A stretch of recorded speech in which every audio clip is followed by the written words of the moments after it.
تنگی آ گئی، فقر، تکلیف، کوئی ذلت، رسوائی، یہ بھی اللہ کی طرف سے۔ ایک اعتبار سے تو انسان ہدایت پر آ گیا، بڑی گہرائی تھی اس گندگی کی اور اس خباثت کی جو شرک جس کا نام ہے، اس سے انسان نکل آیا نجاست سے۔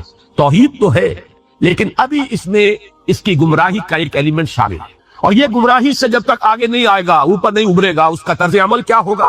کہ ذرا کچھ مل گیا، عزت مل گئی، پھولے نہیں سما رہے، اب زمین پر قدم نہیں ٹک رہے، گردن اکڑ رہی، کہیں محرومی ہو گئی، کوئی تکلیف آ گئی، کوئی مشقت، فقر آ گیا، اب بجھ کر رہ گئے۔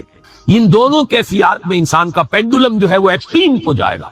یہ کب ہوگا؟ جبکہ انسان یہ سمجھتا ہے کہ اس دنیا میں جو دولت مل گئی یا عزت مل گئی تو یہ گویا کہ بڑی کوئی قابل فخر شے ہے، اور اگر یہاں پر کوئی تکلیف آ گئی، کوئی مصیبت آ گئی، فقر و فاقہ آ گیا تو یہ گویا کہ بہت ہی اہانت آمیز شے ہے۔ اگر یہ انسان سمجھے گا تو طرز عمل وہ نکلے گا نتیجے کے طور پر جو میں بیان کر چکا ہوں، یہ گمراہی ہے۔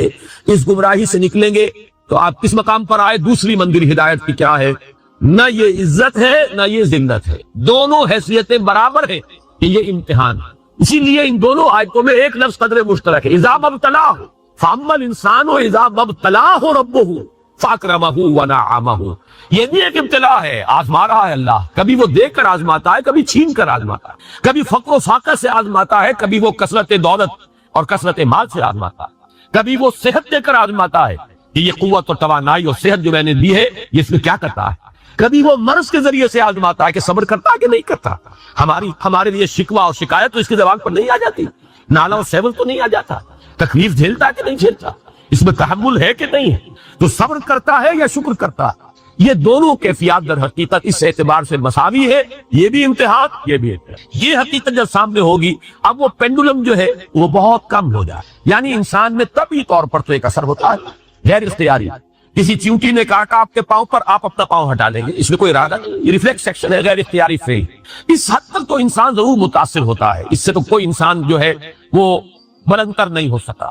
حضرت ابراہیم رضی اللہ تعالیٰ عنہ حضور کے وہ نومولود فرزند انتقال جب ہو رہا تھا، آپ کی آنکھوں میں آنسو آ گئے۔ اب یہ طبعی اثر ہے، ایک فعل ہے، انفعالی کیفیت ہے جو بالکل طبعی ہے، لیکن یہ نہیں کہ اس کی وجہ سے انسان کی زبان پر کوئی شکوہ آ جائے، کوئی شکایت آ جائے، یہ نہیں ہوگا، یہ ایمان کے منافی ہے۔ اسی طریقے سے اگر کوئی خوشی ہوئی ہے تو چہرے کے اوپر ایک نکھار آ جائے گا، تبسم آ جائے گا، اس سے زائد نہیں۔ اس حد تک تو یوں سمجھیے کہ انسان کا طبعی تقاضا ہے۔ اس سے زیادہ یہ پینڈولم اگر سوئنگ کر رہا ہے تو گویا کہ اس حقیقت سے انسان محجوب ہے کہ یہ بھی امتحان ہے، یہ بھی امتحان، جو ہم سورہ حدید میں پڑھ چکے ہیں، ما اصاب من مصیبت فی الارض ولا فی انفسکم الا فی کتاب من قبل ان نبراها ان ذلک علی اللہ یسیر لکے لا تعصوا علی ما فاتکم ولا تفرحوا بما آتاکم۔ اللہ تمہیں کچھ دے تو اتراؤ مت، اللہ تم سے کچھ چھین لے تو اس کے اوپر افسوس مت کرو۔ یہ نتیجہ ایمان کا نکلنا چاہیے۔ اگر تمہیں ایمان ہے اللہ پر، اگر تمہیں یقین ہے کہ جو کچھ ہوا ہے اللہ کے اذن کے بغیر نہیں ہوا، اگر تمہیں یقین ہے کہ اللہ نے جو میرے لیے طے کیا ہے اس میں میرے لیے خیر ہی ہے، چاہے فی الحال فی الوقت فوری طور پر مجھے ناگوار محسوس ہو رہی ہے بات، لیکن یقیناً میرے لیے اس میں خیر ہے میرے رب کی طرف سے، کہ ہر کے ساتھ یہ ماریخ عین الطاف۔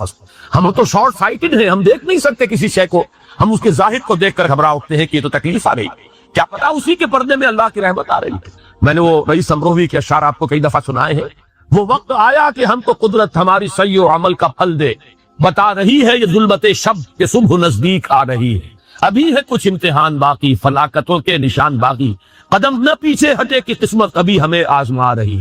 رئیس اہل نظر سے کہہ دو کہ آزمائش سے جی نہ ہارے، جسے سمجھتے ہو آزمائش وہی تو بگڑی بنا رہی ہے۔ اسی آزمائش سے تو بگڑی بنے گی، اسی سے تو تمہارا خیر جو ہے اجاگر ہوگا، سامنے آئے گا، پتہ چلے گا who's who, what is what۔ ابو بکر میں کتنا یقین اور ایمان تھا، یہ کیسے معلوم ہوگا؟ کیسے معلوم ہوگا کہ بلال میں کتنا سہار، کتنا تحمل تھا، کتنا صبر تھا، اگر وہ مصیبت ان پر نہ آتی کہ جو امیہ ابن خلف کے ہاتھوں ان پر قیامت ٹوٹ رہی تھی۔ تو یہ ساری چیزیں جو ہے ما اصاب من مصیبت فی الارض ولا فی انفسکم الا فی کتاب من قبل ان نبرأ ان ذلک علی اللہ یسیر لکے لا تعصوا علی ما فاتکم ولا تفرحوا بما آتاکم واللہ لا یحب کل مختال فخور۔ اگر اس حقیقت سے محجوب ہو جاؤ گے تو پھر اختیال اور فخر اور گھمنڈ پیدا ہو جائے گا تمہارے اندر، یا دوسری طرف مایوسی، کمر ہمت ٹوٹ کر رہ جائے گی، خودکشی کرنے کو انسان آمادہ ہو جاتا ہے، ذرا کوئی ناکامی دنیا میں آ گئی، کوئی تکلیف آ گئی۔ یہ ہے در حقیقت تیسری منزل، ہدایت کی دوسری سیڑھی۔ پہلا کیا تھا؟ ظل ضلالا بعیدا، کوئی خیر مل گیا تو کسی دیوی کی نگاہ کرم، کوئی تکلیف آ گئی تو کسی دیوتا کی ناراضگی، یہ تو ہے اللہ تعالیٰ عالم بھائی۔ اس سے اوپر آئے، یہ پہلی سیڑھی ہدایت کی ہے۔ عزت ہے تو اللہ کی طرف سے، اور اگر کوئی ذلت ہے، تنگی ہے تو اللہ کی طرف سے۔ یہ ہدایت کا آغاز ہو گیا، یہ توحید کی بنیادی منزل۔ اس سے اگلی منزل، یہاں کی ذلت ذلت نہیں، یہاں کی عزت عزت نہیں۔ ذالک یوم التغابن، ہار اور جیت کے فیصلے کا دن تو قیامت کا دن ہے۔ وہاں معلوم ہوگا جس کو اس روز عزت ملی وہ عزت والا ہے، جو اس روز ذلیل ہو گیا وہ ذلت والا ہے۔ یہ تو امتحان ہے، دار الامتحان ہے۔ خلق الموت والحیات لیبلوکم ایکم احسن عملا، تو دار الامتحان ہے۔ امتحان ہونے کے ناطے دونوں برابر ہیں۔ اس سے اوپر ہے ایک چوتھی منزل، ہدایت کی تیسری منزل۔ وہ کیا ہے؟ عام طور پر انسان یہ سمجھتا ہے کہ یہ جو آزمائش ہے تنگی کی اور فقر و فاقہ کی، یہ سختر آزمائش ہے، اور نعمتوں کی بارش ہو تو یہ آسان آزمائش ہے۔ یہ بھی ابھی گمراہی کا ایک پرت جو ہے اس کی باقی ہے۔ ابھی ہدایت کا جو کامل جو ہوگا انکشاف، وہ کب ہوگا؟ جب انسان اس حقیقت کو جان لے کہ جہاں وسعت ہو، دس از دی رے آف ہوپ۔ یہ امت قرآن سے اپنا تعلق توڑ بیٹھنا ہے۔ اور نمبر 2 ہے وہی سرمایہ داری بندہ مومن کا دین، یہ بھی سرمایہ پرست بن چکا ہے، دولت کا پجاری بن چکا ہے۔ یہ میرے لیے رے آف ہوپ ہے۔ مادہ پرستی، دولت پرستی، سرمایہ پرست، زر اندوزی، وَإِنَّهُ لِحُبِّ الْخَيْرِ لَشَدِيدٌ، ان دو لعنتوں کے اندر یہ مبتلا ہے۔ جانتا ہوں یہ امت حامل قرآن ہے وہی سرمایہ داری بندہ وہ۔ اور تیسری سب سے تلخ، اس کی جو علمی اور روحانی جو رہنمائی کرنے والے لوگ وہ اندر سے خالی ہیں، کھوکھلے۔ جانتا ہوں میں کہ مشرق کی اندھیری رات میں بے ید بیضا ہے پیرانے حرم کی آستی، علماء ہے اور صوفیاء ہیں اور پیشوا ہیں، مسند نشین ہے اور سب کچھ ہے، لیکن کسی کے آستین میں وہ موسیٰ والا ید بیضا نہیں، خالی اندر سے۔ اس کا نقشہ ایک حدیث میں آ رہا ہے جو لرزا دے۔ آج کا نقشہ ہے وہ، حضور نے فرمایا یوشک ویاتی علی الناس زمان، مجھے اندیشہ ہے لوگوں پر ایک زمانہ ایسا آ جائے گا۔ ذرا بنتی کی کیسا ہوگا؟ لا یبقى من الاسلام الا اسمه، اسلام نے اس کے نام کے سوا کچھ کہاں ہے؟ اسلام نے دکھاؤ، اجتماعی سطح پر دکھاؤ کہاں؟ ولا یبقى من القرآن الا رسمه، اور قرآن میں سے سوائے اس کے رسم الخط کے کچھ معنی کہاں ہو رہی ہے؟ اس کی طرف پیش قدمی ہو رہی ہے، تدریج، لیکن یہ حدیث میں جو ہے وہ سامنے ہے۔ مساجدہم عامرۃ، ان کی مسجدیں آباد تو بہت ہو گئی، بڑی بڑی مسجدیں، شاندار مسجد، عالیشان، بھری ہوئی، بھرپور، جمعے کے اندر، عیدین تئی، وہی خراب من الہدی، ہدایت سے خالی، ایک رسم پرستی، ریچولیزم رہ گئی، رسم اذان ہوئے بے، فلسفہ رہ گیا عقل رہی۔ اور آخری بات، علماءہم شر من تحت عدیل السماء، ان کے علماء آسمان کی چھت کے نیچے کی بدترین مخلوق ہوں گے۔ من عندہم تخرج الفتنۃ وفیہم تعود، ان کے اندر سے فتنے برآمد ہوتے رہیں گے، فلاں کافر، فلاں یہ، فلاں وہ، فلاں وہ، اور فتنے ان کے اندر ہی جو ہے داخل دیکھیں۔ بہرحال یہ صورت تو ہے، لیکن ابلیس عجیب بات کہتا ہے، وہ میں چاہتا ہوں سمجھ، وہ فلسفے کا بڑا ایک گہرا اثر اصل حاصل کے تقاضاؤں سے ہے، لیکن یہ خوف ہو نہ جائے آشکارا شر پیغمبر کہیں۔ مجھے مسلمانوں سے اتنا خوف نہیں ہے کہ یہ دوبارہ شر پیغمبر کو لے آئیں گے، اصل حاضر کے تقاضاؤں سے خوف ہو۔ یہ کیا بات تھی؟ آپ نے کبھی سوچا بھی نہ ہوگا۔ دیکھیے یہ ایک فلسفہ ہے، ہیگل کا ہے، پھر اسی پر مارکس کا فلسفہ آیا ہے، میٹیریلزم، ڈائلیکٹیکل میتھڈ۔ وہ فلسفہ کیا ہے؟ دنیا میں ایک سلسلہ چل رہا ہے، تصادم اور ارتقاء۔ ایک نظریہ سامنے آیا، اس سے انسان نے ٹرائی کیا، اس کی خرابیاں ظاہر ہوئیں، تو اسی کی کوکھ سے اس کا ایک اینٹی تھیسس وجود، اب دونوں میں ٹکراؤ ہوا، ان دونوں کے ٹکراؤ سے ایک نئی چیز، تیسری چیز ڈیولپ ہو گئی، جو پہلے سے بہرحال بے۔ اب جو یہ نئی چیز بنی، یہ خود تھیسس بن جاتا ہے، کیونکہ یہ بھی آسمانی ہدایت پر مبنی نہیں ہے، اندھے بہرے مادے کا سفر ہے جو جاری ہے، مکمل تو نہیں ہوتا، حق کامی تو نہیں ہوتا، اس میں جو ڈیفیشنسی ہے وہ پھر اپنا ایک ری ایکشن پیدا کرتا، پھر وہ تھیسس پھر اینٹی تھیسس کو جنم دیتا، پھر ان میں ٹکراؤ ہوتا، پھر آگے بڑھتا ہے۔ یہ ہے جس کو کہتے ہیں ڈائلیکٹک۔ یہ تاریخ چل رہی ہے اس بات سے کہ جہاں ایک طرف وہ خیر و شر کا معاملہ چل رہا ہے، وہیں پر بھی اسی پروسیس کے دوران یہ جو ایک ڈائلیکٹیکل پروسیس ہے یہ بھی آگے بڑھ رہا ہے۔ ہر جگہ پر چوٹی کی چیز صبر ہے، آخری چیز جو بیان ہوتی ہے وہ صبر ہے۔ سورۃ العصر میں آخری بات وتواصوا بالصبر یا ایھا الذین آمنوا استعینوا بالصبر والصلاۃ، اے ایمان والو مدد حاصل کرو صبر سے اور نماز سے۔ ان اللہ مع الصابرین، اللہ تعالیٰ صبر کرنے والوں کے ساتھ ہے۔ اور پھر آگے چل کر وبشر الصابرین الذین اذا اصابتهم مصیبۃ قالوا انا للہ وانا الیہ راجعون، اے نبی بشارت دیجئے، خوشخبری دیجئے ان صبر کرنے والوں کو کہ جن پر جب بھی کوئی تکلیف یا مصیبت نازل ہوتی ہے تو وہ کہتے ہیں کہ ہم اللہ ہی کے ہیں اور اللہ ہی کی طرف ہمیں لوٹ جانا ہے۔ صبر کا مفہوم ہے